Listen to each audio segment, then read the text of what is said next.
My name's Jack Field. I work with CKP Insurance and offer the Pasture, Range, and Forage program. Many people will refer to it as drought insurance. It is not drought insurance. It's part of the USDA's risk management agency. It's a program offered through the Farm Bill that gives producers, cattlemen, and hay. Maybe this will work. Oops. Gives cattlemen and forage producers the opportunity to purchase precipitation insurance against reduced precipitation. The program utilizes data that's captured by the National Oceanic Atmospheric Administration, NOAA.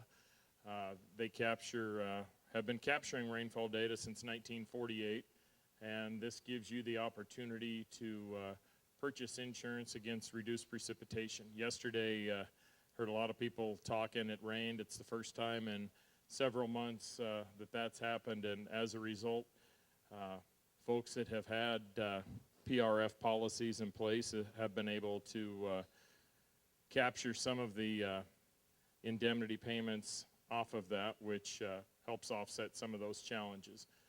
The program utilizes a grid system. The country's cut up into 14 by 17 mile grids where NOAA captures that weather data, and it gives you the ability to insure in 60-day intervals beginning in January, February, March, and throughout the year. You're only able, a couple things with the program, you're only able to insure a month once. So take, for instance, the month of July in central Washington is generally pretty dry. You'd have to make a decision if you wanted to insure June, July, or July, August. The program, you'll hear a lot of people talk about indemnity payments, and indemnity is just a fancy word for money that you get paid. At the end of each interval, essentially 60 days after an interval, so we're the 6th of October today. The August-September interval just closed about a week ago, so anybody that would have had coverage in that 60-day interval would be looking sometime around that first week of December for your indemnity payments to come back to you. The program, again, it's designed for folks that are actually involved in the business. This isn't something for landlords. You actually have to own cattle and graze, or be actively putting up hay. You've got to mechanically swath it to be able to have that ground qualify.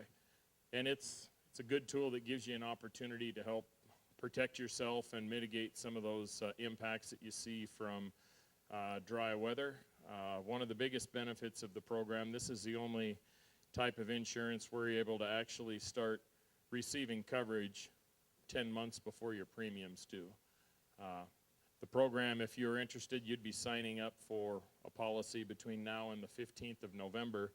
The coverage would begin January 1st with indemnity payments coming back to you as soon as the end of that January-February interval if you selected that, and your premium isn't due until October 1st of that crop year. So if you had to write a premium check, you wouldn't have to do that until October 1st, which in many times folks can work that into operating loans or have an opportunity to market a few calves or sell some hay in the meantime. It's been a long day, so I wanted to go really quick. I'm around here for a few minutes if folks would like. Got a little computer program on my computer. I'm not smart enough to have an HDMI converter, but I like to tell everybody the program's so simple even I can do it, and I do, so Bill's laughing.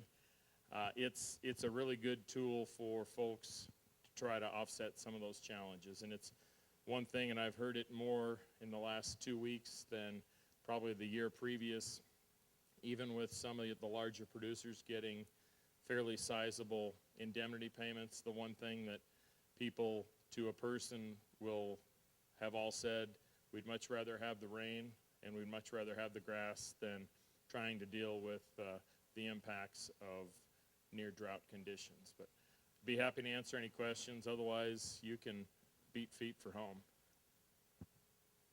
Oh, Bill, look how quick that was.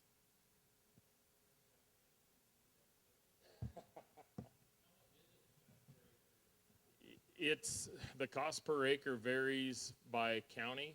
The Farm Service Agency establishes a county, like right here in Kittitas County, it's right around the $5 mark. There's got some customers in other parts of the state where it's $2.50, but we can pull that up, and each grid is going to have its own. Some grids will have the same rate, but in some cases, especially Yakima, Franklin, and Walla Walla counties have got a little higher value when you look at some of the other competing ag interests that might be occurring within the same area. That drives that land value up.